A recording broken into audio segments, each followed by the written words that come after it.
तर लक्षद्वीप हे अत्यंत सुंदर अशा पद्धतीचं जवळजवळ 27 बेटांचा हा तो प्रदेश आहे आणि मालदीवला लागूनच ही सगळी बेटं आहेत.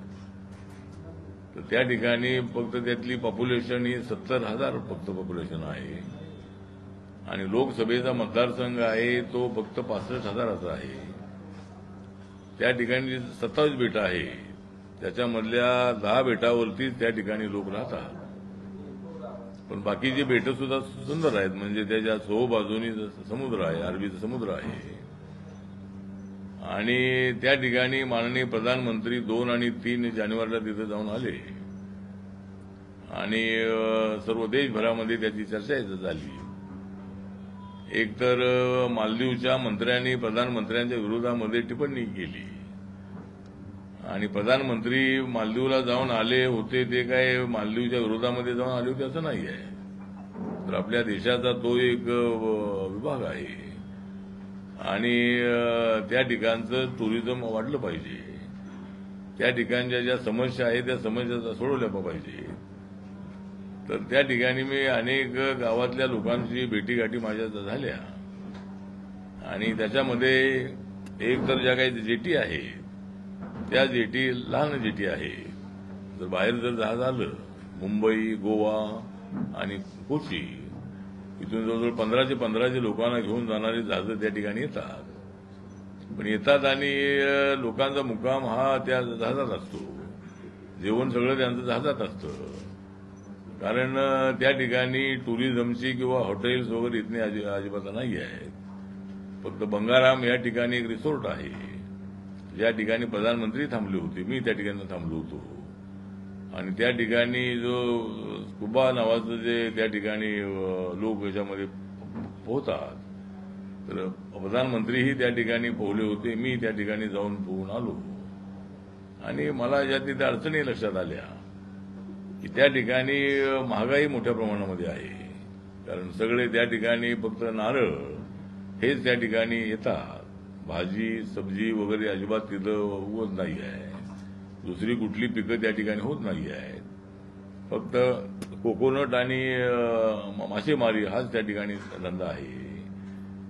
तर त्या ठिकाणी एकतर आता आपल्याला टुरिझम वाढवण्यासाठी मुंबई, दिल्ली आणि भारतातल्या म्हणजे आपल्या इतर जे उद्योगपती आहेत, हॉटेल मालक आहेत, त्यांनी सर्व त्या ठिकाणी जे आयलँड्स आहेत त्या ठिकाणी हॉटेल उघडण्यासाठी प्रयत्न करावा.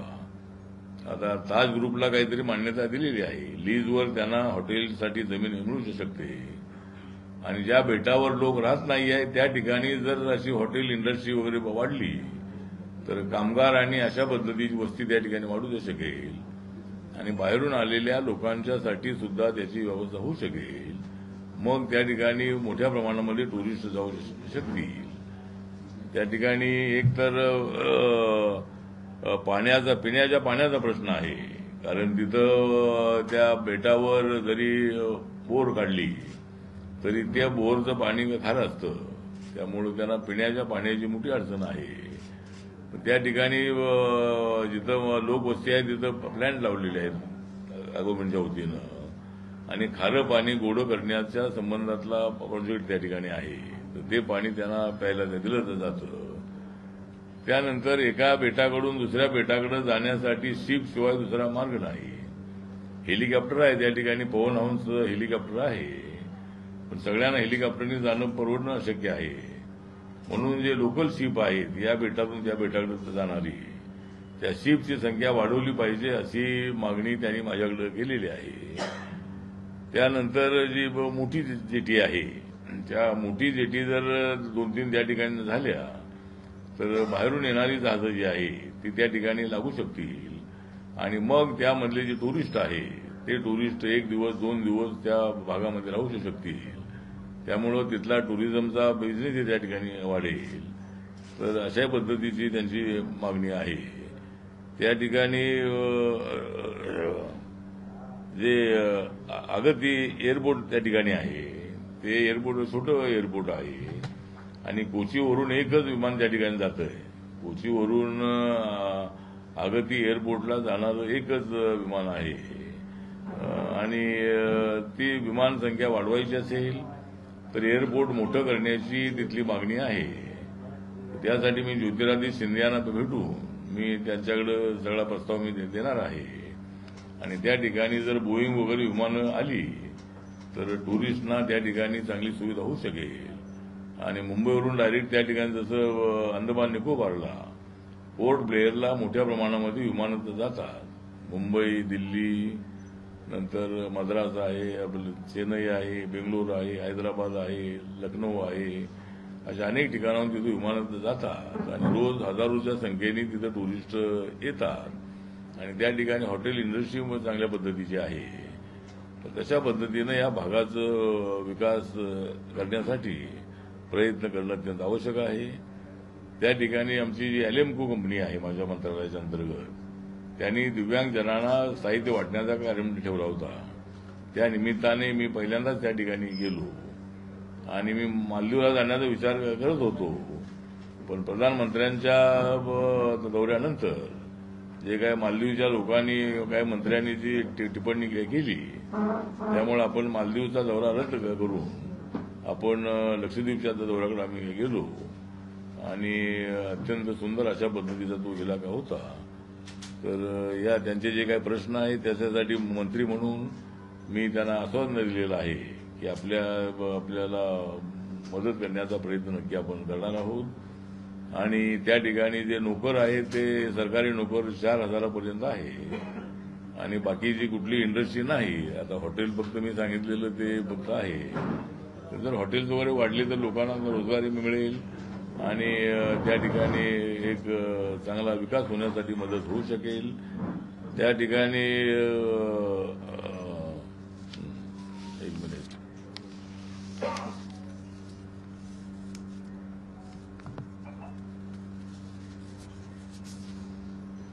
त्या ठिकाणी जे कवरती नावाचं बेट आहे त्या ठिकाणी ते त्याचं हेडक्वार्टर आहे. त्या ठिकाणी महात्मा गांधींचा पुतळा काही वर्षापूर्वी बसवण्यात आलेला आहे, पण बाबासाहेब आंबेडकरांचा पुतळा नाही.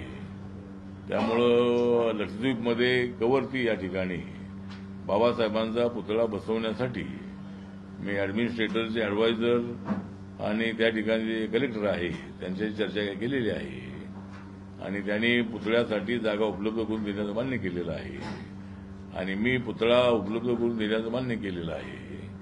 त्यामुळे ऑक्टोबर महिन्यामध्ये त्या ठिकाणी बाबासाहेब आंबेडकरांचा पुतळा, पूर्णाकृती पुतळा त्या ठिकाणी बसवण्याचा प्रयत्न आपण नक्की करणार आहोत. आणि अशा पद्धतीनं माझा दौरा 2 दिवसाचा राहिला. पण आणि दुसरा विषय जो आहे तो सध्या लोकसभेच्या निवडणुकांचा. मार्चच्या पहिल्या आठवड्यामध्ये आचारसंहिता जाहीर होण्याची शक्यता आहे. शक्यता आहे म्हणजे होणारच आहे. आणि निवडणुका ज्या आहेत त्या एप्रिल आणि मे मध्ये निवडणुका होतील.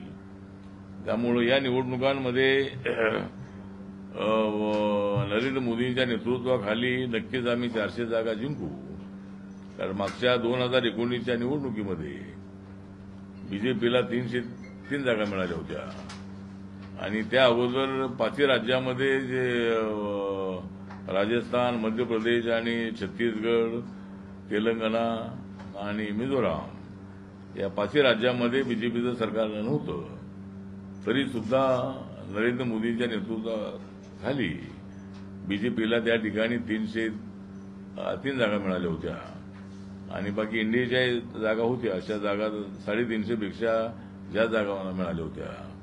मागच्या 5 वर्षामध्ये आम्ही केलेली कामं जी आहेत, महिला आरक्षण बिल आहे, 370 कलम हटवण्याचा निर्णय आहे, त्यानंतर अनेक शेतकऱ्यांसाठी घेतलेले निर्णय आहेत, बाकीच्या अनेक जे नॅशनल हायवे आहेत ते गडकरींच्या नेतृत्वाखाली अत्यंत चांगले झालेले आहेत. अनेक मार्ग नवीन झालेले आहेत, नवीन नॅशनल हायवे झालेले आहेत.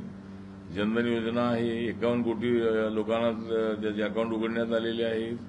जवळजवळ 44 कोटी लोकांना मुद्रा योजनेचं लोन मिळालेलं आहे. जवळजवळ 10 कोटीपेक्षा जास्त लोकांना गॅस सिलेंडर मिळालेला आहे. 4 कोटी लोकांना आयुष्यमान भारत योजनेचा 5 लाख रुपये मेडिकल ट्रीटमेंटसाठी देण्यासाठी 4 करोड लोकांना त्याचा फायदा झालेला आहे. प्रधानमंत्री आवास योजनेच्या अंतर्गत जवळजवळ 4 कोटी लोकांना फायदा मिळालेला आहे. घरं मिळालेली आहेत. जवळजवळ 80 कोटी लोकांना पुढची 5 वर्ष हे फ्रीमध्ये अन्नधान्य देण्याचं सरकारने मोदी साहेबांनी अनाऊन्स केलेलं आहे. तर अशा अनेक ज्या निर्णय आहेत, या निर्णयामुळं नवीन संसद भवन बांधण्यात आलेलं आहे. नवीन संसद भवनाला संविधान सदन हे नाव दिलेलं आहे. आणि नरेंद्र मोदीजी हे संविधानाला मजबूत करणारे नेते आहेत. नरेंद्र मोदी यांनी 2019 मध्ये संविधानाला माथा टेकून त्यांनी प्रतिज्ञा केलेली आहे की भारताचा विकास जो आहे तो खालच्या माणसापर्यंत पोहोचवला पाहिजे, गावापर्यंत पोहोचवला पाहिजे. आणि त्या दिशेनं सरकारच्या वतीनं प्रयत्न सुरू आहेत. विरोधकांनी फक्त मोदींना शिव्या देण्याचं काम सुरू केलेलं आहे आणि मोदीजी मात्र विकासाच्या दिशेनं पुढे चाललेले आहेत. त्यामुळे माझा पक्ष हा ताकदीनं देशभरामध्ये मोदींच्या पाठीमागे उभा राहणार आहे. एनडीएमध्ये ताकदीनं आम्ही उभे राहणार आहोत. पण आमची एकच मागणी आहे की रिपब्लिकन पक्षाला महाराष्ट्रामध्ये एक जागा तरी सोडावी. आणि मी आठवण करून देतो की भाजप आणि शिवसेना ज्यावेळेला एकत्र होते त्यानंतर रिपब्लिकन पक्षाची एंट्री झाली होती 2011 मध्ये, नाही 2012 मध्ये. आणि बीएमसी निवडणुकीमध्ये रिपब्लिकन पक्षाचा फायदा हा बीजेपी शिवसेनेला झाला होता. आणि मुंबईची महानगरपालिका आपण जिंकली होती. राज ठाकरेंचं मोठं आव्हान असतानाही त्यावेळेला दलित मतामुळं त्या ठिकाणी महानगरपालिकेमध्ये आपली सत्ता आलेली होती. त्यामुळे रिपब्लिकन पक्षाची ताकद आहे ती छोटी असली तरी उमेदवारांना निवडून आणण्यासारखी आमची ताकद आहे. त्यामुळे आमच्या पक्षाला एकदम असं अनाथ ठेवू नये. आमचा पक्ष आल्यामुळं युतीची महायुती झालेली आहे. हे आता युतीची महायुती झालेली नाही आहे. आरपीआय सोबत आला 2012 मध्ये बीएमसी निवडणुकीमध्ये, त्यावेळेला पूर्वी युती म्हणायचे. पण आरपीआय सोबत आल्यानंतर बाळासाहेब ठाकरेंच्या आव्हानानंतर शिवशक्ती भीमशक्ती एकत्र आली पाहिजे या त्यांच्या भूमिकेला प्रतिसाद देण्याचा निर्णय मी घेतला आणि त्यानंतर युतीची महायुती झालेली आहे. त्यामुळे रिपब्लिकन पक्षाला विसरून चालणार नाहीये. रिपब्लिकन पक्ष हा त्यांचा अविभाज्य घटक आहे. मोदींच्या नेतृत्वाला बळकट करण्यासाठी आम्ही काम करतो आहोत. आणि त्यामुळं आरपीआयला एक तरी तिकीट देण्याचा निर्णय घ्यावा. माननीय देवेंद्र फडणवीस यांच्याकडून आमची अपेक्षा आहे की त्यांनी आम्हाला एक तरी शिर्डीची जागा जी आहे त्या शिर्डीच्या जागेवर उभं राहण्याची माझी इच्छा आहे. त्यामुळं एक जागा तरी आरपीआयला सोडली पाहिजे अशा पद्धतीचा आमच्या पक्षाचा आग्रह आहे. आणि त्याचा निर्णय एकनाथ शिंदेजी, देवेंद्र फडणवीस, अजितदादा पवार यांनी घ्यावा. आणि दलित मतदार जो आहे, दलित मतदार आपल्या बाजूला आणण्यासाठी आपल्याला आरपीआयला तिकीट देणं आवश्यक आहे. आणि अनेक लोकांचं म्हणणं असं आहे की मी लोकसभेत आलं पाहिजे आणि मी लोकसभेतला माणूस आहे. त्यामुळं आणि शिर्डीमध्ये एकदा मी हरलो होतो, पण आता वातावरण अत्यंत चांगलं आहे आणि मला त्या ठिकाणी निवडून येण्याची चांगली संधी आहे. त्या भागाचा विकास करण्यासाठी मला प्रयत्न चांगल्या पद्धतीने करता येऊ शकेल. म्हणून मला शिर्डीमध्ये तिकीट दिलंच पाहिजे अशा पद्धतीचा आमच्या पक्षाचा आग्रह आहे.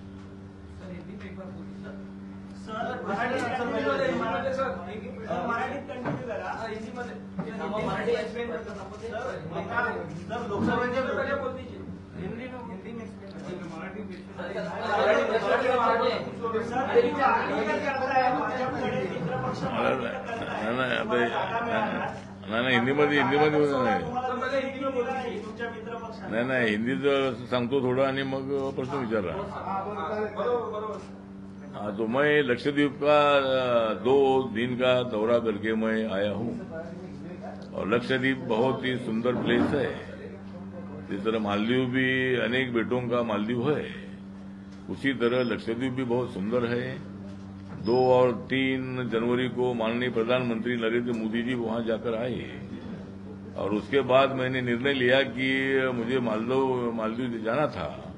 लेकिन मालदीव में न जाकर मालदीव वालों ने हमारे प्रधानमंत्री जी का अपमान किया था और प्रधानमंत्री जी कोई मालदीव के खिलाफ बोलने के लिए नहीं गए थे. उन्होंने इतना बताया था कि अपना लक्षद्वीप बहुत सुंदर है और लोगों ने यहाँ आना चाहिए, इतना उन्होंने बोला था.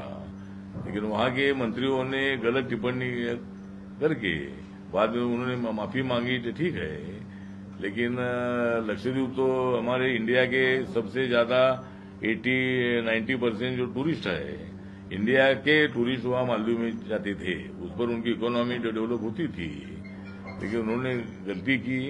तो इसीलिए मुझे लगता है कि मैंने मालदीव ना जाकर मैंने तय किया कि मैं लक्षद्वीप से जाऊंगा। और लक्षद्वीप में मैं गया था, वहाँ क्या पॉपुलेशन जो है 70,000 ही है, वहाँ 27 आइलैंड्स है और वहाँ 10 आइलैंड में लोग रहते हैं। और कवरत्ती नाम का जो एक बेट है, आइलैंड है, वहाँ उनका जो जिला प्लेस उधर है, एडमिनिस्ट्रेटर का ऑफिस भी उधर है, कलेक्टर भी वहाँ रहते हैं और पूरे ऑफिसर जो होते हैं वो भी मतलब उधर है। तो एक सुंदर इलाका है। मैंने भी क्यूबा स्विमिंग मैंने उधर किया था और मुझे वो एरिया बहुत अच्छा लगा। वहाँ के लोगों ने मुझे बताया है कि भाई वहाँ महंगाई थोड़ी बहुत ज्यादा है, वहाँ पेट्रोल डीजल की कीमत भी ज्यादा है, सब्जियों की कीमत भी ज्यादा है, बाकी अनाज तो उनको फ्री में मिल रहा है। और वहाँ सब एक खास बात यह है कि वहाँ सब ट्राइबल है, ये ट्राइबल मुस्लिम ट्राइबल है, मतलब वो जो लोग है ये मुस्लिम ट्राइबल है। हमारे फैजल वहाँ से एनसीपी के मेंबर ऑफ पार्लियामेंट भी है। वहाँ हमारे एसएम सईद जी है, कांग्रेस से कम 8-9 बार वो वहाँ से मेंबर ऑफ पार्लियामेंट रहे थे। तो वो इलाका छोटा इलाका है लेकिन बहुत सुंदर इलाका है। तो वहाँ की महंगाई कम करने के लिए, मतलब महंगाई मतलब पूरा ट्रांसपोर्ट से आता है, इसीलिए वहाँ महंगी सभी साहित्य मिलता है। जरूर मैंने आश्वासन दिया है कि भाई मैं प्रधानमंत्री से बात करके जरूर इसमें अगर कोई सब्सिडी दे सकते हैं क्या, जिस तरह अनाज आपको फ्री मिल रहा है उसी तरह सब्जी में क्या कीमतें कम कैसी हो सकती है क्या, इसके बारे में भी हम विचार करेंगे। या डीजल पेट्रोल के बारे में भी कुछ सब्सिडी सरकार देकर उनको उसका फायदा कैसा दे सकते हैं।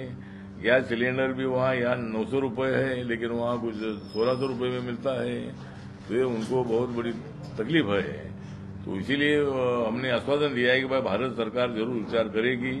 वहाँ का एयरपोर्ट बड़ा करने की आवश्यकता है। जो अगाती में वहाँ का एयरपोर्ट है, वहाँ बोइंग विमान वगैरह वहाँ जाना चाहिए।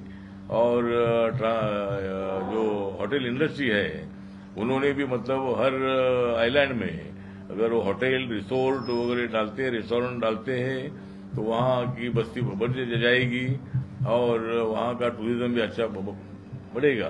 तो इसीलिए मैं कुछ होटल मालिकों से मैं बात करने वाला हूँ और इसी तरह मतलब मैं वहाँ जाकर आया हूँ। दूसरा विषय ये है कि आने वाले लोकसभा के चुनाव में माननीय नरेंद्र मोदी जी के नेतृत्व में हमें 400 से ज्यादा सीटें इसलिए मिलेगी कि 2019 में 303 सीटें बीजेपी को मिली थी, एनडीए को 3.5 से ज्यादा सीटें थी।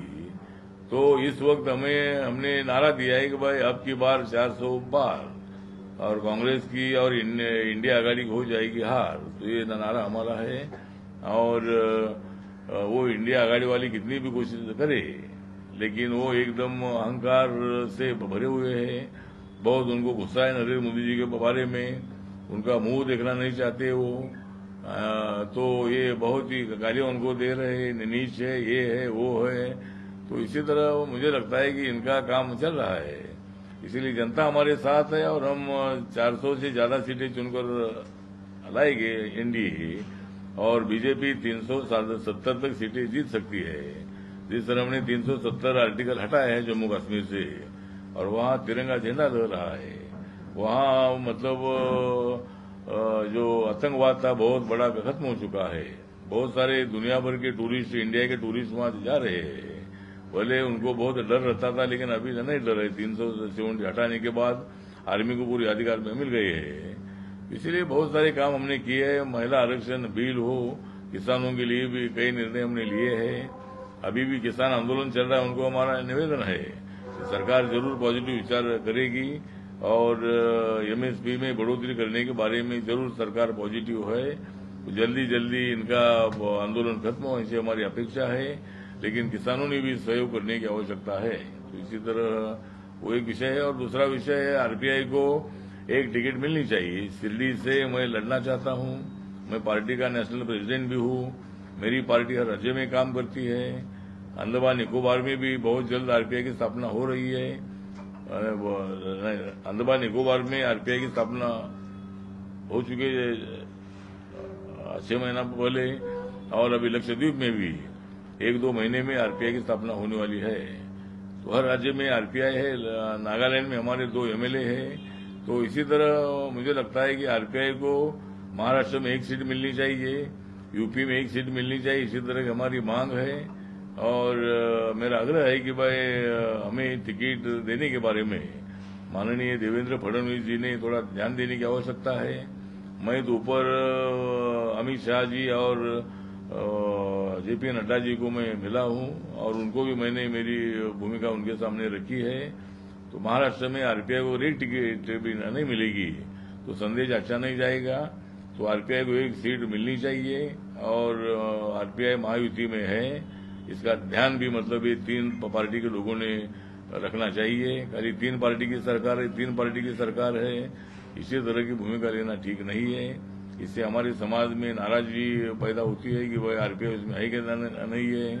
तो इसीलिए आरपीआई का नाम भी लेते रहना चाहिए, ऐसा मुझे लगता है। तो जरूर मतलब देवेंद्र फडणवीस जी एक अनुभवी नेता है और एकनाथ शिंदे जी भी महाराष्ट्र के मुख्यमंत्री है, अजीत दादा डिप्टी सीएम है, उनको ये तीनों को भी मैं मिलने वाला हूं। और आरपीआई को मेरे लिए शिरडी की सीट छोड़नी चाहिए, ये मेरा आग्रह है। और मेरी 26 तक जो राज्यसभा है वो राज्यसभा भी है तो है, लेकिन मैं लोकसभा में जाना चाहता हूं और मुझे लोकसभा में भेजना चाहिए, ऐसा देश के लोगों की इच्छा है, इसलिए मेरा आग्रह है। चलो सर, तुमचा आग्रह असतानाही समजा भाजपने तुम्हाला जागा दिली नाही तर पुढे काय? नाही, जागा दिली नाही असं होणार नाही, जागा त्या देतील। आरपीआयला 1 जागा जी आहे ती द्यायला पाहिजे, आरपीआय आग्रह आहे। नाही, बाहेर पडण्याचा विषय येत नाहीये, मी तर राहतच आहे, त्यामुळे बाहेर जाण्याचा विषय येत नाही आहे। त्यामुळे मी नरेंद्र मोदींच्या नेतृत्वात विश्वास ठेवणार आहे आणि माझा पक्ष जो आहे हा देशभरामध्ये वाढतो आहे। माझ्या पक्षाला संपवण्याचं जे काम आहे ते कुणी करतंय असं अजिबात नाही आहे। बाकीचे उद्धव ठाकरेंना वाटतं की त्यांचा पक्ष संपवण्याचा प्रयत्न झाला, पण त्यांच्या करणीमुळे ते झालेलं आहे। जर उद्धव ठाकरे इकडे आले असते अगोदरच तर पक्ष संपला नसता, त्यांचं सिम्बॉल गेलं नसतं। त्यामुळे ठीक आहे। तर आपला जो प्रश्न आहे की मी महायुतीमध्ये इंडियामध्येच राहणार आहे, पण आमच्या पक्षाचा आणि माझा स्वतःचा आग्रह आहे आणि मी या 3 नेत्यांशी चर्चा करणार आहे। वरती मी चर्चा नेत्यांशी करणार आहे। यापूर्वी समजा तुम्हाला जागा दिली तरी त्यांच्या चिन्हावर तुम्हाला लढावं लागलं, भाजपच्या चिन्हावर लढावं लागलं होतं, तर तुम्ही यावेळेला आग्रही असाल का की तुमच्या चिन्हावर लढायला? नाही, मी भाजपच्या चिन्हावर लढणार नाही। मी ज्यावेळेला काँग्रेससोबत होतो त्यावेळेला 3 वेळेला मी माझ्या सिम्बॉलवर लढलेलो आहे। मी 2 वेळेला आरपीआयच्या सिम्बॉलवर मी निवडून आलो आणि एकदा मी अपक्ष म्हणून निवडून आलेलो आहे। मी मुंबईमध्ये एकदा निवडून आलो, ते आरपीआयच्या तिकिटावर निवडून आलो, ज्यावेळेला आमच्या पक्षाचे 4 खासदार होते। नंतर 2 वेळेला मी निवडून आलो, त्यामध्ये एकदा मी अपक्ष म्हणून निवडून आलो होतो आणि एकदा आरपीआयच्या तिकिटावर निवडून आलो। त्यामुळं मी आरपीआयच्या तिकिटावरच मी उभा राहणार, मी बीजेपीच्या तिकिटावर उभा राहणार नाही। आता मी राज्यसभेवर जो आहे तो आरपीआयच्या ईव्ही फॉर्मवर मी त्या ठिकाणी आहे, त्यामुळं बीजेपीच्या सिम्बॉलवर मी लढणार नाही। आठवले साहेब, आज राष्ट्रवादी शरदचंद्र पवार राष्ट्रवादीच्या तुतारी चिन्हाचं अनावरण झालं किल्ले रायगडावर। त्यांनी आता अनावरण करायचं असेल त्यांनी करावं, जसं आता शुभेच्छा आहेत का तुमच्या त्यांना? नाही, जसं पुतळ्याचं अनावरण करतात तसं त्यांनी तुतारीचं अनावरण केलेलं आहे। त्यामुळं त्यांनी जरी तुतारीचं अनावरण केलं तरी त्यांना त्या जे सिम्बॉल इलेक्शन कमिशनने दिलेलं आहे। त्यामुळं पवार साहेबांवरती अशी वेळ येणं हे आमच्यासाठी दुःखदायक आहे। त्यांचं घड्याळ सिम्बॉल जे आहे ते पवार साहेबांना मिळालं। राष्ट्रवादी काँग्रेस पक्ष जो आहे तो पवार साहेबांनी स्थापन केला, पण पवार साहेबांना चांगला अनुभव आहे की ते मुख्यमंत्री राहिलेले आहेत आणि ज्या वेळेला वसंतदादा पाटील मुख्यमंत्री असताना पवार साहेब हे काँग्रेसमधून बाहेर पडले आणि 1/3 लोकांना घेऊन ते बाहेर पडल्यामुळं त्यावेळेला नियम 1/3चा होता. जर 1/3 लोक घेऊन बाहेर पडले तर त्यांना ती संधी मिळाली. पण आता त्यांचा पक्ष ऑल इंडियाचा असल्यामुळं त्यांचा पक्ष तसा त्या काळामध्ये काँग्रेस पक्ष जो आहे तो ऑल इंडियात असल्यामुळं शरद पवार यांना काही ते सिम्बॉल ते काँग्रेस पंजाब मिळालं नाही. पण इथं एकनाथ शिंदेजी यांच्याबरोबर 40 आमदार आले. हा पक्ष महाराष्ट्रापुरताच आहे आणि आपला एकनाथ शिंदेची शिवसेना उद्धव ठाकरेंची बाळासाहेबांची महाराष्ट्रापुरतीच आहे आणि एकनाथ आपल्या पवार साहेबांचा पक्षही हा इथल्या राज्यातलाच आहे. त्यामुळे 2/3 मेजॉरिटी या दोघांच्या सोबत आल्यामुळं त्यांना सिम्बॉल मिळालेला आहे. आता तुतारी पवार साहेबांना मिळालेली आहे. त्यांनी तुतारी वाजवून प्रचार करावा. आम्ही आमचं बीजेपीचं कमळ लावून आम्ही प्रचार करू. नंतर धनुष्यबाण लावून एकनाथ शिंदेचे लोक प्रचार करतील. अजित दादाचे लोक हे घड्याळाचा सिम्बॉल लावून प्रचार करतील. त्यामुळे आम्हाला काही अडचण अजिबात नाही. त्यामुळं माझ्या पवार साहेबांना शुभेच्छा आहेत की त्यांनी तुतारी सिम्बॉल हे लोकांपर्यंत पोचवावं. आमचं कमळ अगोदरच पोचलेलं आहे. त्यामुळं तुमचं एवढा उशिरा किती पोचेल हे सांगता येत नाही. आता तुम्ही म्हणाला की पवार साहेबांवर जी वेळ आलेली आहे ती दुर्दैवी आहे. त्यांचं चिन्ह काढून दिलं, नवीन चिन्हावर त्यांना लढावं लागतंय. तसंच काहीसं शिवसेनेसोबत देखील झालेलं आहे. त्यांचं देखील पक्ष नाव पक्ष चिन्ह काढून घेण्यात आलं आणि ते एकनाथ शिंदेना देण्यात आलेलं आहे आणि या सगळ्या पाठी भाजप असल्याचा आरोप केला जातो. त्यावर आपली काय प्रतिक्रिया? नाही, माझी प्रतिक्रिया ही आहे की त्याच्या पाठीमागे भाजप अजिबात नाही. तर ज्यावेळेला 1/3 मेजॉरिटी असायची त्यावेळेला बऱ्याच वेळेला सरकार पडत होती आणि त्यामुळं मग नंतर 2/3चा कायदा करण्यात आलेला आहे. 2/3 मेजॉरिटीनं जर काही आमदार असे एक समूह जर असा एकत्रित असला तर त्याला मान्यता देण्याचा अधिकार इलेक्शन कमिशनला आहे. कोणता पक्ष खरा पक्ष, ज्याच्याकडे 40 आमदार आहेत तो पक्ष की ज्याच्याकडे 14 आमदार आहेत तो पक्ष, ज्याच्याकडे 42 आमदार आहेत तो पक्ष की ज्यांच्याकडे 14 आमदार आहेत तो पक्ष, 12 आमदार आहेत. म्हणून याच्या पाठीमागे बीजेपीचा अजिबात काही संबंध नाही. इलेक्शन कमिशननी मेरिटवरती तो निर्णय दिलेला आहे आणि त्यानंतर माननीय राहुल नार्वेकरांनी मेरिटवरती तो निर्णय दिलेला आहे. उलट सगळे आमदारांची आमदारकी त्यांनी 6 महिन्यापर्यंत 8 महिन्यापर्यंत त्यांनी ठेवलेली आहे. चांगली गोष्ट आहे. त्यामुळे निर्णय त्या राहुल नार्वेकरांचा अत्यंत चांगला निर्णय आहे आणि त्याच्या पाठीमागे बीजेपीचा काही संबंध नाही.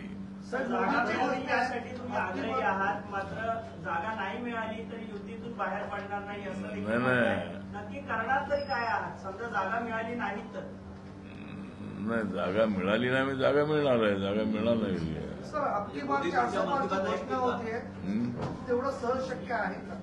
मोदी सरकारची घोषणा होतीये, मोदींची आपकी बात 405 सहज शक्य आहे का? काय शक्य आहे का? 400च्या पेक्षा जास्त आहे का? हा, 400 पेक्षा जास्त यासाठी आम्हाला विश्वास आहे की आपल्याला मी सांगितलं की एनडीएच्या जागा 400 पार. मागच्या वेळेला एनडीएच्या जागा 350 पर्यंत होत्या. 303 बीजेपी आणि बाकीच्या एनडीएच्या जागा होत्या.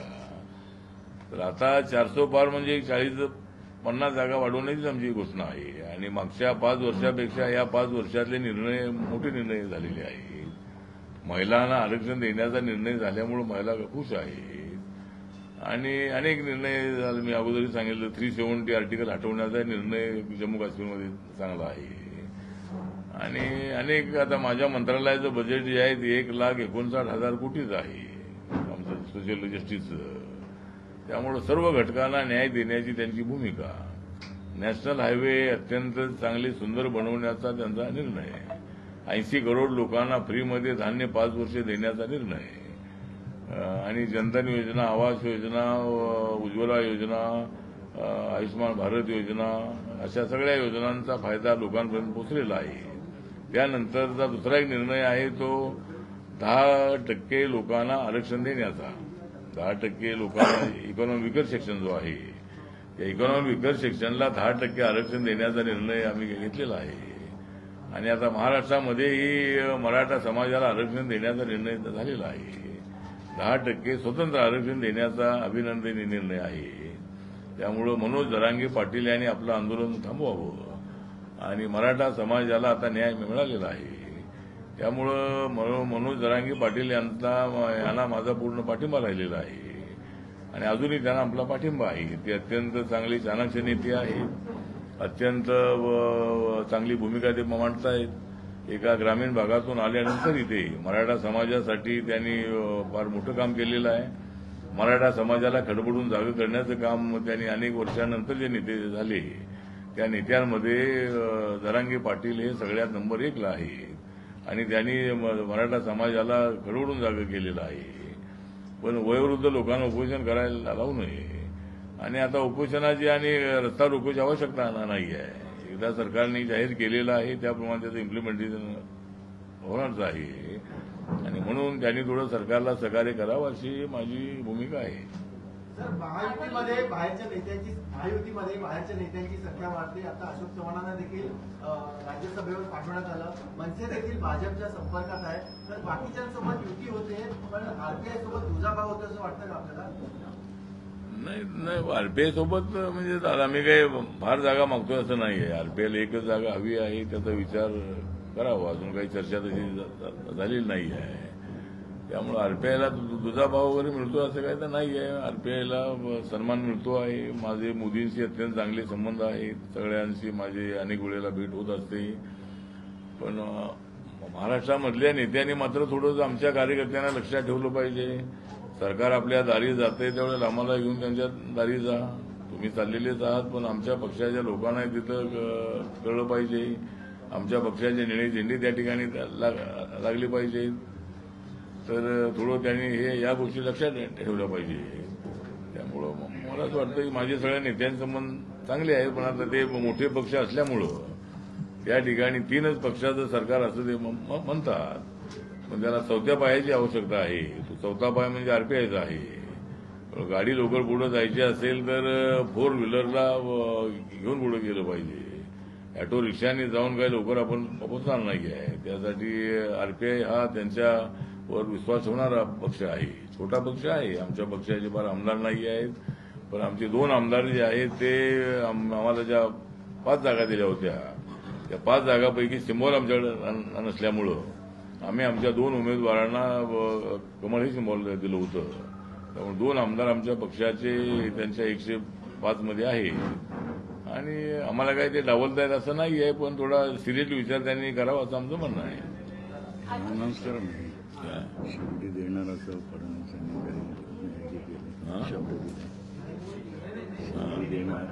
देणार असा फडणवीसांनी शब्द दिला. हो, कधी म्हणाले ते बोललो ना, घेतलं ना त्यांना. ते बोल काय बोला म्हणून ते म्हणजे यांना फक्त विचारायचं पण ते तयार आहे तिथं पण. नाही, आमचे अविनाश महातेकर हे माननीय देवेंद्र फडणवीस यांना भेटले होते आणि त्यांना आग्रह करून आम्ही सांगितलं की लोकांची भावना आहे. मला माझी राज्यसभा 26 पर्यंत आहे. पण लोकांची भावना आहे की मी लोकसभेमध्ये असावं आणि आरपीआयला 1 तिकीट दिलेलं आहे. त्याची चर्चा देशभरामध्ये होणार आहे. दलित मतदारांना आकृष्ट करण्यासाठी थोडंसं आता फक्त आता ती जागा द्यायची कशी तर ते आता बीजेपीच्या कोट्यातून द्यावी लागेल. शिवसेनेच्या कोट्यामध्ये आम्ही नाही, राष्ट्रवादीच्या कोट्यामध्ये आम्ही नाही. आम्ही आहोत ते शिवसेनेच्या कोट्यामध्ये आपल्या बीजेपीच्या कोट्यामध्ये आहोत. आणि मागच्या वेळेला माझं मंत्रिपद असंच उकलं होतं की मी शरद पवारांच्या कोट्यामध्ये होतो. त्यामुळं मला त्या युपीएच्या काळामध्ये मंत्रिपद मिळालं नव्हतं. ठीक आहे, आपण देवेंद्र फडणवीस यांनी पॉझिटिव्हली सांगितलेलं आहे की त्याचा विचार होऊ शकतो असं अविनाश मातेकरांना त्यांनी आश्वासन दिलेलं आहे. त्यामुळे नंतर आता मी त्यांच्याशी भेट घेणार आहे. त्यामुळे काही अडचण येईल असं मला वाटत नाही आहे. आणि 1 जागा दिली तर त्याचा देशभर चांगला प्रचार होईल. महाराष्ट्रामध्ये चांगला प्रचार होऊ शकेल. एवढंच आमचं म्हणणं आहे.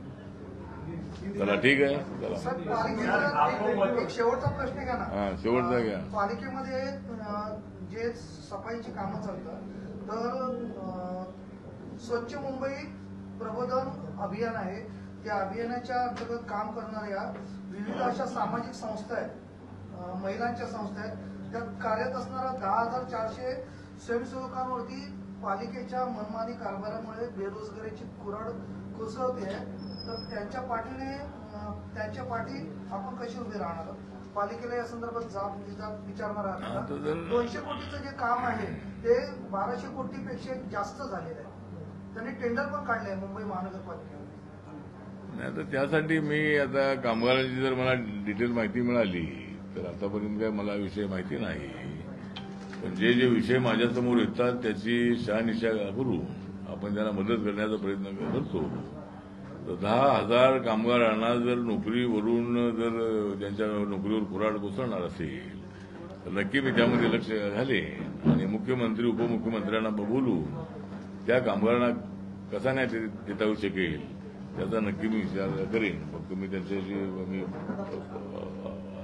भेटून त्याची माहिती घेतो आणि त्यांना मदत. एक लास्ट सवाल है, पवार साहब को चुनाव चिन्ह तुतारी मिला, अपने अंदाज में बताइए सर, तुतारी मिल गई है पवार साहब को? नहीं, पवार साहब को तुतारी मिली तो मैं क्या करूं? नहीं, उनको मिल गई, उनको हार्दिक बधाई है. पवार साहब हमारे अच्छे नेता भी रहे, हमारे मित्र भी रहे हैं और आज भी पवार साहब से मेरे संबंध अच्छे हैं. जब हम दिल्ली में हमारी मुलाकात होती है तब बाकी की बातें हम करते हैं लेकिन पॉलिटिकल बात नहीं करते हैं. अजीत दादा कैसे गए मैं नहीं पूछता हूं और तुम क्यों इधर गए वो भी मुझे पूछते नहीं है. तो लेकिन ऐसी हमारी दोस्ती है. तो पवार साहब को इतनी उम्र में पवार साहब इतना काम कर रहे बहुत अच्छी बात है, लेकिन अजीत दादा ने उनको काम पे लगाया है. तो इसीलिए मुझे लगता है कि उनको तुतारी मिली है. तुतारी एक अच्छा सिंबल है और वो राष्ट्रवादी कांग्रेस इसका प्रचार करे. उनको हमारी बधाई है. जैसे आपने कहा कि आपकी मांग है कि महाराष्ट्र में एक सीट आरपीआई को दिया जाए और यूपी में एक सीट दिया जाए, तो महाराष्ट्र के लिए आपने देवेंद्र फडणवीस जी से मुलाकात की, बात करने की कोशिश की है, तो यूपी में आप किससे बात करेंगे? यूपी हाँ, यूपी के लिए भी मैंने मतलब उत्तर प्रदेश का जो क्लाइमेट है सद्या तो अभी तो 80 की 80 सीट बीजेपी की चुनकर आएगी ऐसा वातावरण है. वहां सपा बसपा अलग अलग लड़ रहे हैं, वहां कांग्रेस सपा एक साथ लड़ रहे हैं, ठीक बात है, उससे कोई हमको फर्क नहीं पड़ेगा. लेकिन अपने चौधरी का नाम क्या है, जयंत चौधरी जो अखिलेश यादव जी के साथ थे विधानसभा के चुनाव में, उसके बावजूद भी बीजेपी को बहुत अच्छी सीटें मिली थी. तो मुझे लगता है बीजेपी, हमने योगी आदित्यनाथ जी से बात की है कि मुस्लिम कम्युनिटी आरपीआई के साथ बड़ी संख्या में आ रही है, तो नगीना या समल की जो सीट है वो दोनों में से एक सीट हमको मिलनी चाहिए. इसका एक पत्र मैंने अमित शाह जी और जेपी नड्डा जी को दिया है और योगी आदित्यनाथ जी से मैंने बात की है. और 4 मार्च को एक बड़ी रैली लखनऊ में हमने रखी है जिसमें 25-30 हजार लोग जमा हो गए और उसमें मुख्यमंत्री साहब को मैंने निमंत्रण दिया है. अभी तक उनका क्लियरेंस आया नहीं है, लेकिन 4 तारीख को एक अच्छी रैली आरपीआई की हो रही है और बहुत सारे बहुजन समाज पार्टी के लोग आरपीआई में आ रहे हैं. तो यूपी में भी हमको एक आधी सीट मिलती है तो उसका फायदा ज्यादा बीजेपी को होगा और इस वक्त 80 की 80 सीटें मतलब बीजेपी को मिलेगी ऐसा हमें पूरा विश्वास है.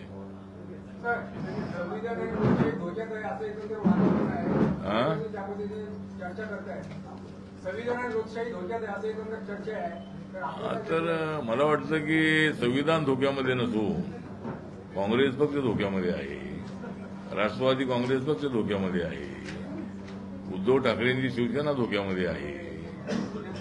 तर हे सगळे पक्ष धोक्यामध्ये आहे. त्यामुळे संविधान धोक्यामध्ये कधी येऊ शकत नाही. जर संविधानाला झाला धोका तर आम्ही करून टाकू त्यांचा खोका.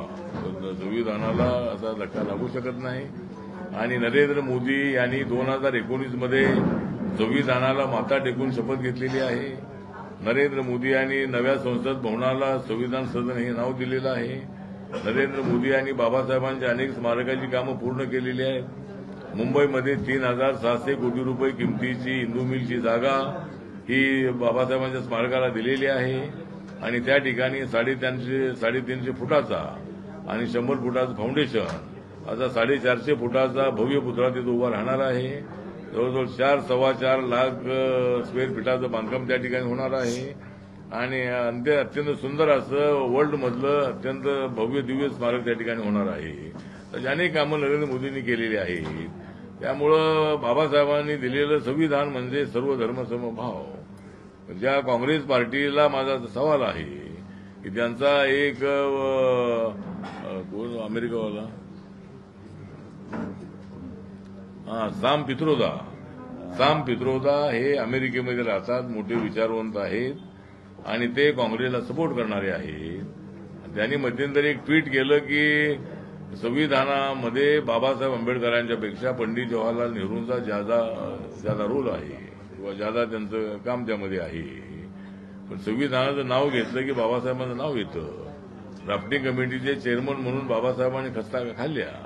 बाबासाहेब आजारी पडले तरी ते देशासाठी लिहित राहिले, ड्राफ्ट तयार करत राहिले.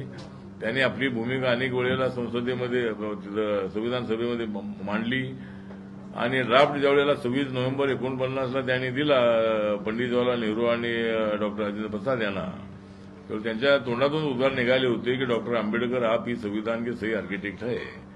त्यामुळे संविधानाचं नाव घेतलं की बाबासाहेब हे शिल्पकार आहेत असं सगळेजण म्हणतात. सुप्रीम कोर्टामध्ये बाबासाहेबांचा एकट्याचा पुतळा त्या ठिकाणी लागलेला आहे. त्यामुळं कायदा आणि संविधान याच्याशी बाबासाहेबांचं नाव जोडलं गेलेलं आहे. त्यामुळं काँग्रेस पक्ष बाबासाहेबांना बदनाम करण्याचा प्रयत्न करतो आहे. बीजेपीला मोदी साहेबांना बदनाम करण्याचा प्रयत्न करतो आहे. हे संविधान बदलणार. त्यामुळे कुणाच्या बापाचा बाप याला तरी संविधान बदलू शकत नाही. त्यामुळं मला वाटतं की हा मोठा प्रचार आहे. जाणून बुजून दलितांमध्ये गैरसमज करणारा प्रचार आहे. आणि मोदीजी हे मुस्लिम विरोधी नाही. मोदींनी ज्या योजना राबवलेल्या आहेत त्या सगळ्या मुस्लिमांपर्यंत पोहोचलेल्या आहेत.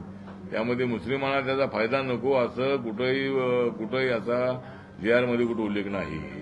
10% आरक्षण दिले इकॉनॉमिकल सेक्शनला, त्यामध्ये मुस्लिम नकोत असं कुठंही त्यामध्ये लिहिलेलं नाही.